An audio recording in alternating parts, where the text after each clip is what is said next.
Mambo vipi? Karibu sana. Hii ni Plus Weekend tena. Mimi ni Witness Matiku, na wiki hii kitaifa tulikuwa na mambo mengi sana, na mojawapo kwa muhtasari ni pamoja na wiki hii shirika la kimataifa la maendeleo ya kilimo IFAD limekubaliana na nchi ya Tanzania kufanya ushirikiano katika sekta ya kilimo, zikitilia mkazo kilimo cha alizeti ili kuongeza uzalishaji wa mafuta nchini. Lakini si hivyo tu, wiki hii pia Rais wa Jamhuri ya Muungano wa Tanzania Daktari Samia Suluhu Hassan ameshiriki uapisho wa aliyekuwa rais mteule wa Uganda ambaye sasa ni rais wa Uganda Yoweri Kaguta Museveni. Na wiki hii mashindano ya lugha ya Kichina yamefanyika jijini Dar es Salaam kitaifa, yakifikia viwango vya kiushindani na fursa za kimataifa. Karibu sana. Na sasa tuanzie jijini Nairobi, ambapo katika juma hili Waziri Mkuu wa Jamhuri ya Muungano wa Tanzania Daktari Mwigulu Nchemba amekutana na rais wa shirika la kimataifa la maendeleo ya kilimo yani IFAD Alvaro Lairo jijini Nairobi nchini Kenya, ambapo pamoja na mambo mengine amejadili maeneo mbalimbali ya ushirikiano katika sekta ya kilimo na uwezeshaji wa wananchi kiuchumi, na hivi ndivyo ilivyokuwa. Katika mazungumzo hayo, Dr. Mwigulu amesema Tanzania itaendelea kushirikiana na IFAD katika maeneo mbalimbali ikiwemo kilimo himilivu cha tabia nchi, maendeleo ya kilimo biashara, mapinduzi ya kidijitali katika sekta ya kilimo pamoja na uwezeshaji wa vijana na wanawake kiuchumi. Aidha, Waziri Mkuu amesema Tanzania inatarajia kuendelea kushirikiana na IFAD katika utekelezaji wa miradi mbalimbali ya maendeleo ya kilimo ikiwemo mpango wa kuongeza uzalishaji wa alizeti ili kusaidia kuongeza upatikanaji wa mafuta ya kula nchini. Kwa sasa baada ya kuwa Tanzania pia imeongeza mchango wake, tunatarajia tushirikiane nao katika miradi mbalimbali ikiwepo BBT, ikiwepo miradi ya maeneo ambayo tunapanga kuongeza uzalishaji. Baadhi ya maeneo ambayo tunapanga kuongeza uzalishaji ni katika uzalishaji wa alizeti. Aidha, Waziri Mkuu amesema Tanzania inatarajia kuendelea kushirikiana na IFAD katika sekta ya mifugo na mazao ya baharini kwa upande wa Zanzibar. Tarajia tushirikiane nao katika utekelezaji wa kilimo ambacho ni himilivu kwa upande wa mazingira, ambacho kinasaidia kampeni ya kukabiliana na mabadiliko ya tabia nchi. Na hii imekuwa moja ya eneo ambalo tunashirikiana na wadau wengine ambao wanaunga mkono kilimo endelevu. Kwa upande wake, Rais wa IFAD Alvaro Lario amesema shirika hilo litaendelea kuhakikisha mipango na utekelezaji wa IFAD vinaendana na malengo ya Dira ya Taifa ya Maendeleo ya Tanzania ya 2050. Generally, my main message is I think the partnership is very strong. Kwa sasa tunasubiri kusikia vipaumbele vya Tanzania ili tujue namna gani tunaweza kusaidia katika maeneo ya utoshelevu na usalama wa chakula pamoja na uongezaji thamani wa mazao. Na sasa tusalie hapo hapo Afrika Mashariki, na sasa tukihamia nchi jirani ya Uganda. Wiki hii Rais wa Jamhuri ya Muungano wa Tanzania Daktari Samia Suluhu Hassan ameshiriki katika uapisho wa aliyekuwa rais mteule wa Uganda Yoweri Kaguta Museveni ambaye sasa ni rais rasmi wa Uganda kwa maana ya Jamhuri ya Uganda jijini Kampala. Na taarifa kamili ya tukio hili inaletwa kwetu kama ifuatavyo. And I'm glad Excellency Samia is here, and I'm telling you in her presence, I'm telling you people, so never forget Tanzania. Mheshimiwa Rais Dr. Samia aliyewasili mapema katika hafla hiyo ya uapisho iliyofanyika katika viwanja vya Kololo jijini Kampala ameungana na viongozi wakuu wa nchi mbalimbali akiwemo Rais wa Jamhuri ya Kidemokrasia ya Kongo Mheshimiwa Felix Tshisekedi, Rais wa Jamhuri ya Burundi Mheshimiwa Evariste Ndayishimiye, Rais wa Jamhuri ya Sudan Kusini Mheshimiwa Salva Kiir na Hassan Sheikh Mahmoud wa Somalia. and that I shall promote the welfare of the people of Uganda. So help me God.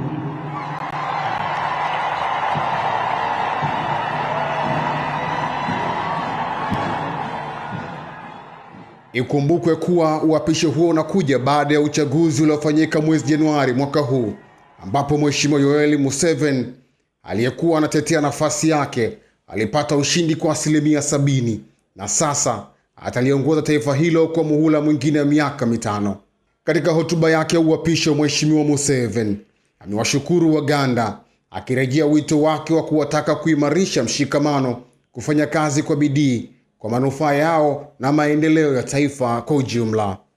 Maendeleo, enkulakulana, development, yes, but utajiri, wealth must be there. Utajiri ni wa nani? Unaweza kuwa utajiri wa serikali, utajiri wa watu binafsi, familia, utajiri wa company. During the years of your leadership, your nation has undergone. Katika kipindi cha uongozi wako, Uganda imepata mafanikio katika nyanja za kiusalama, maendeleo ya kijamii na ukuaji wa kiuchumi. Na nchini Tanzania vipo baadhi ya vifungu katika sheria ya ndoa ambavyo vinaruhusu mtoto wa kike kuolewa akiwa na umri hata wa miaka 15. Na kutokana na hilo basi, wadau mbalimbali wameendelea kupaza sauti na kuliongelea jambo hili, na sasa katika hatua nyingine serikali imepanga kuanza kukusanya maoni ya wananchi katika mikoa 19 ya Tanzania bara katika mwaka wa fedha 2026 na 2027, lengo likiwa ni kufanya marekebisho ya sheria ya ndoa ya mwaka 1971 ili iweze kuendana na mahitaji ya sasa ya jamii, ikiwemo kuondoa kifungu ama vifungu vinavyoruhusu mtoto wa kike kuolewa akiwa na umri wa miaka 15. Na taarifa hii mahususi kabisa inaletwa na Amani Mbando. Kipindi cha maswali na majibu ambapo mbunge wa viti maalum Taska Mbogo aliuliza serikali kuhusiana na mpango wake wa kuirekebisha sheria ya ndoa ya mwaka 1971 kwa kuwa baadhi ya vipengele vilivyomo ndani yake vinawabana watoto wa kike na kutoa ruhusa ya wao kuolewa wakiwa na umri wa miaka 15, jambo ambalo linakatiza ndoto zao. Lakini pia kuwaozesha watoto wakiwa na miaka 15 kumesababisha kuwa na ndoa nyingi za utotoni nchini Tanzania, lakini na vifo vya mama na mtoto wakati wa kujifungua kwa sababu ya umri mdogo. Je, ni lini serikali itakuja na mkakati madhubuti na kutoa muda wa kubadilisha kifungu cha 13 cha sheria ya ndoa ya mwaka 71? Baada ya swali hilo, serikali ikapata wasaa wa kutoa majibu, na majibu ya serikali yametolewa na naibu waziri wa Katiba na Sheria Zainab Katinga, ambapo ameeleza kuwa tayari serikali imekwisha kusanya maoni katika mikoa 7 ya wananchi. Serikali tayari imepita katika mikoa 7 kwa ajili ya kusanya maoni ya wanajamii, na bado itaendelea na kazi hiyo katika mikoa iliyosalia, mikoa 19 katika mwaka wa bajeti 2026-2027. Awali, Spika wa Bunge la Jamhuri ya Muungano wa Tanzania Mheshimiwa Musa Azzan Zungu alitoa majibu ya mwongozo uliotolewa hivi karibuni na mbunge Ado Shaibu Ado kuhusiana na serikali kutoa majibu yanayokinzana kwa maswali ya wabunge. Mheshimiwa Bunge, swala la ukamilishaji wa ujenzi wa vituo vya afya lina maslahi mapana kwa wananchi. Maswali yaliyoelezwa hapo juu yanataka kujua ni lini serikali itakamilisha ujenzi wa vituo vya afya vya kimkakati ikiwemo cha Nampungu. Msimamo wa serikali kuhusu maswali hayo bado haujajulikana kwa kuwa majibu yaliyotolewa yanakinzana. Hivyo naona ipo haja ya serikali kuweka swala hilo sawa. Na sasa tujielekeze katika ule mpango jumuishi wa kitaifa wa nishati safi ya kupikia, ambapo zaidi ya miti 348 iliyokuwa ikikatwa katika mwaka huu na kwa matumizi ya kupikia katika shule za sekondari ya Jenista Mhagama wilaya ya Songea sasa inakwenda kunusurika kutokana na shule hiyo kuanza kutumia nishati safi ya kupikia ya gesi. Mradi huo umegharimu zaidi ya shilingi milioni 22.9 na huku mkombozi wa wanawake wa wapishi waliokuwa wakikabiliwa na athari za moshi na kuni. Taarifa hii inaletwa kwetu na Yusufu Kayanda kutoka mkoani Ruvuma. Huyo hapo. Nyuma yangu unayoona haya ni majiko yaliyokuwa yanatumiwa na baadhi ya wapishi katika shule hii, ambapo hapo awali wanaeleza kuwa walikuwa wakisumbuliwa na maradhi ya vifua mara kwa mara, lakini baada ya usimikaji wa majiko ya kimkakati ya nishati safi na ya kupikia chini ya Mheshimiwa Rais Dr. Samia Suluhu Hassan, wakina mama hawa leo hii wanafutwa machozi kutokana na kuni hizi walizokuwa wanatumia. Zamani tulikuwa tunatumia kuni, zilikuwa zinatuathiri sana, vifua vilikuwa vinauma sana, macho yalikuwa yanaumia sana, kukohoa ndio usiseme. Kifua kinauma, ile kubeba kuni, labda kuchochea, kufanya nini, mara umeinama hivi, lakini sasa hivi hapana, tukija hapa tunawasha, tunapika, uji unaiva kwa wakati, kila kitu kinaenda kwa wakati. Majiko haya sasa yanaenda kuleta mapinduzi makubwa na ya kimkakati. Shilingi milioni 3 zinaenda kuokolewa kwa mwaka kwa ajili ya kununua kuni kwa ajili ya kuwapikia watoto zetu. Lakini kubwa zaidi, miti 29 iliyokuwa inakatwa kila siku yenye wastani wa tani 28.5 inaenda kuokolewa. Na kwa mwaka itaokoa kiasi cha shilingi milioni 3,504,000 katika matumizi ya nishati. Akizungumza mara baada ya ukaguzi wa mradi huo, kiongozi wa mbio za Mwenge wa Uhuru kitaifa 2026 Wazo Mang'onda amesema mradi huo unaendana na juhudi za serikali za kuhakikisha wananchi, hususan wanawake, wanaondokana na matumizi ya nishati hatarishi za kupikia. Juhudi hizi ni kubwa, na katika hili tunamuunga mkono Mheshimiwa Rais wa Jamhuri ya Muungano wa Tanzania Daktari Samia Suluhu Hassan, ambaye ndiye kinara wa kampeni ya matumizi ya nishati safi na salama. Dr. Samia oye! Niseme tu kwamba Mwenge wa Uhuru umeridhishwa na ujenzi wa vyumba vya madarasa pamoja na matumizi ya nishati safi katika shule hii. Katika juma hili pia kamati maalum ya wataalamu wa viwango ya Jumuiya ya Afrika Mashariki EAC inatarajia kupitisha maazimio 90 ya ulinganifu wa viwango kwa lengo la kurahisisha biashara na kuondoa vikwazo vya kibiashara ndani ya ukanda huo. Jamira Omar anatuletea taarifa hii kwa uzuri kabisa. Akizungumza na waandishi wa habari jijini Arusha wakati wa kikao cha 28 cha kamati ya viwango kwa nchi wanachama wa Jumuiya ya Afrika Mashariki kikiendelea, mkurugenzi wa uandaaji viwango kutoka Shirika la Viwango Tanzania TBS David Ndibalema amesema hatua hiyo inalenga kuimarisha ushirikiano wa kikanda kupitia mifumo thabiti ya ulinganifu wa viwango, uhakiki wa ubora, vipimo pamoja na upimaji wa bidhaa. Mkutano huu wa 28 wa kamati ya viwango unaonyesha dhamira iliyopo ya Jumuiya ya Afrika Mashariki katika kuimarisha ushirikiano wa kikanda kupitia mifumo mbalimbali thabiti.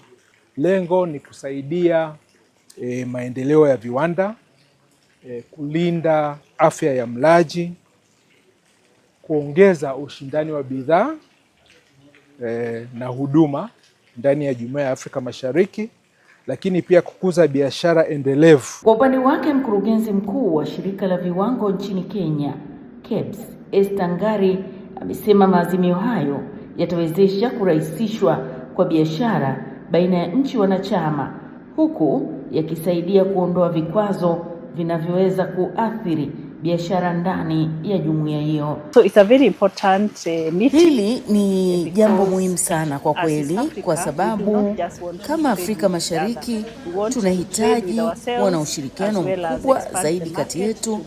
Tunataka kufanya biashara sisi kwa sisi pamoja na kupanua soko kwenda Afrika nzima. Hatua hiyo imeelezwa kuwa sehemu ya mkakati wa EAC wa kuimarisha soko la pamoja na kuongeza ushindani wa bidhaa za Afrika Mashariki katika masoko ya kimataifa. Na dunia imeshuhudia taharuki inayoletwa na magonjwa ya kuambukiza ikiwemo Ebola, lakini pia uviko 19 ama virusi vya corona. Lakini safari hii Mufti wa Tanzania Sheikh Abubakar bin Zubeir bin Ali amewataka Waislamu nchini na Watanzania kwa ujumla kuchukua tahadhari ya magonjwa yanayosababishwa na virusi vya hanta, virusi ambavyo vimetangazwa na mamlaka za serikali nchini. Mufti ametoa tahadhari hiyo jijini Dar es Salaam wakati akizungumza na waandishi wa habari kufuatia taarifa ambayo imetolewa na Shirika la Afya Duniani WHO kuhusu virusi hivi vya hanta. Virusi hivi vinatokana na mkojo pamoja na mate ya panya na vinaambukizwa kwa njia ya upumuaji. Sasa Mufti Sheikh Abubakar bin Zubair amesema ugonjwa huu ni hatari na unakwenda kuathiri mapafu, figo pamoja na mishipa ya damu. Hivyo amewasihi Waislamu kuchukua tahadhari juu ya ugonjwa huo, huku akisisitiza suala la usafi wa mazingira, na hivi ndivyo alivyozungumza. Tunatakiwa kuzingatia usafi wa mwili, mazingira na vyakula. Haya ni mambo muhimu sana. Kufuatilia taarifa rasmi kutoka kwa wataalamu wa afya na serikali. Kuwahi hospitali au katika vituo vya afya kila inapoonekana dalili za maradhi.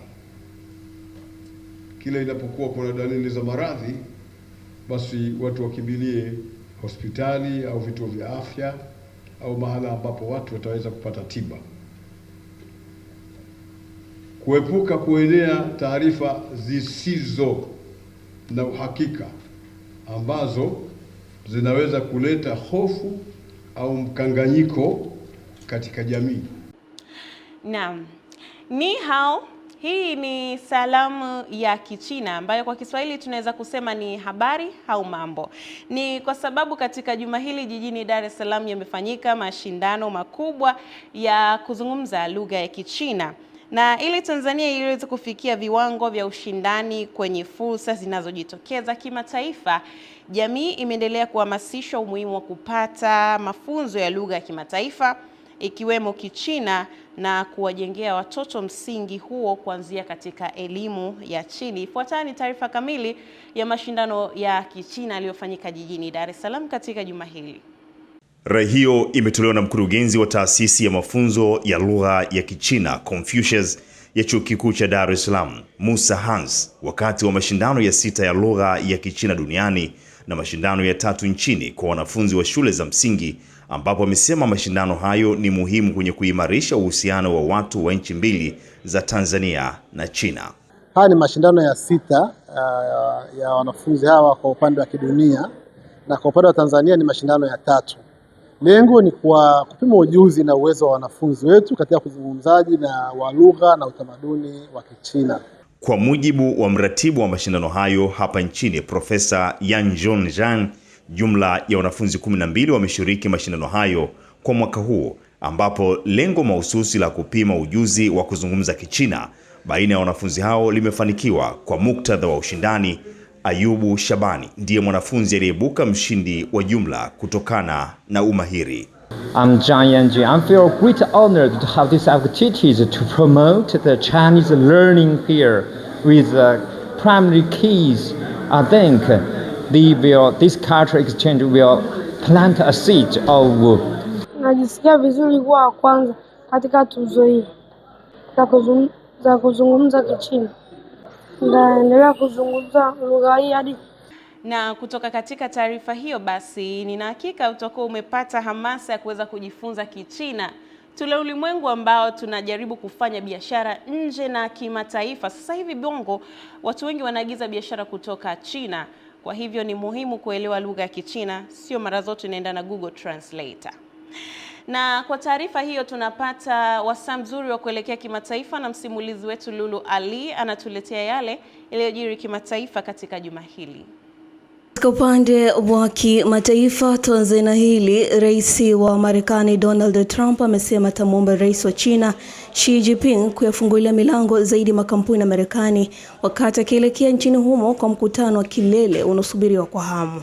Rais Trump anaongozana na mkuu wa makampuni yanayojihusisha na masuala ya akili mnemba ya Nvidia pamoja na miliki wa magari ya aina Tesla Elon Musk na afisa mtendaji mkuu wa Apple Tim Cook, ikiwa kama ishara ya ziara hiyo kuwa biashara ndio kipaumbele. Msemaji wa Wizara ya Mambo ya Nje ya China Guo Jiakun amesema China imeonyesha utayari wa kushirikiana na Marekani ili kuimarisha ushirikiano na kuleta utulivu zaidi ulimwenguni, kwani watafanya kazi kwa usawa, heshima na manufaa ya pande zote ili kutanua ushirikiano na kuzikabili tofauti. Na huko Kiev, rais wa Ukraine Volodymyr Zelensky ametahadharisha juu ya uwezekano wa kuongezeka kwa mashambulizi ya droni za Urusi hii leo, huku akisema mamia droni yalikuwa kwenye anga ya Ukraine wakati Moscow ikiwa imebadilisha mbinu na kushambulia zaidi ya nyakati za mchana.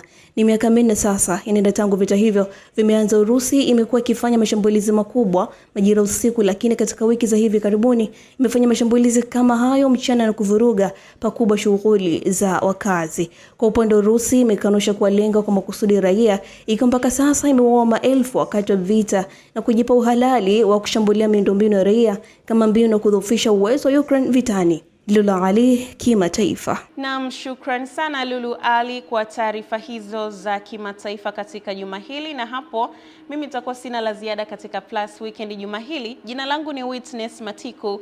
Bye bye.